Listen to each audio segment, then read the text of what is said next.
I don't like to fight at all. It's very hard to pick a fight with me, but most of the time, when I say that I don't want to fight, they become more violent because they think I'm scared. And then once I start realizing that, I think maybe it's something comes back from when I was a kid. I have no clue. But yeah, I had the newspapers a few times. I was finding a whole bunch of bouncers in Sweden. I go into a bar. The guy said to me in a nightclub, "Boss, keep it relaxed tonight." It was an alarm bell went off in my head. I should have turned around. I knew right away that they were going to pick a fight. Sure enough, they picked a fight. They took me to the side. They said, "You got to leave because you're bothering the customers with your jumping around." I said, "Okay, I'll leave. I don't want any trouble." And they didn't expect that. So they pushed a finger on my chest. There's one thing I really don't like, and that's that. You don't want to do this to me. So I tell him, "Listen, man, just don't touch me." And then this big guy stands behind him, and he jumps over and he puts his finger in my eye. And I go, "Man, I told you." I say, "I don't want no trouble." I had a boop in my other eye. And boof, he went down. And I turned around, and there they were. And that was a nightmare because, you know, you're fighting guys, and if you drop one, he gets up again because you're fighting the other dudes, you know. There was this thing in a wall, there's a hole in the wall with a little pipe in the front, and there were broomsticks behind there. Just the sticks. And I fall against that thing, and I grab a stick, and I think, I shouldn't do this, because if I grab one, they're gonna grab one.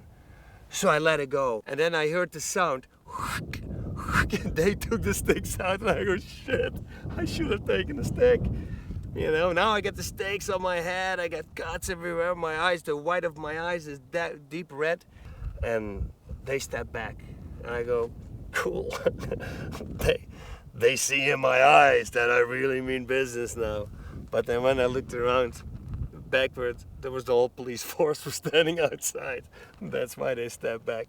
I wasn't cool at all. They threw me in freaking jail because what happens is one of those bouncers is a cop. There need to be a cop at the door.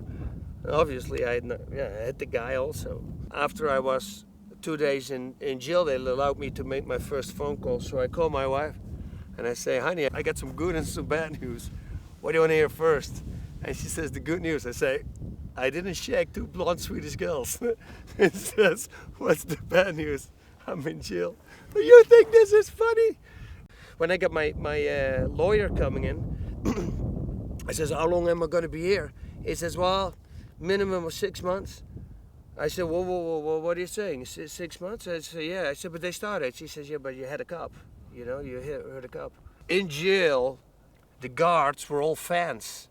So I had a TV, a VCR. I was playing cards with the guys, and I had coffee, cookies. It was the best, you know. Of course, it's not the best, but it's funny afterwards. It's not funny at the time. Trust me. If you think you got a half a year to go there, it's a very scary thing.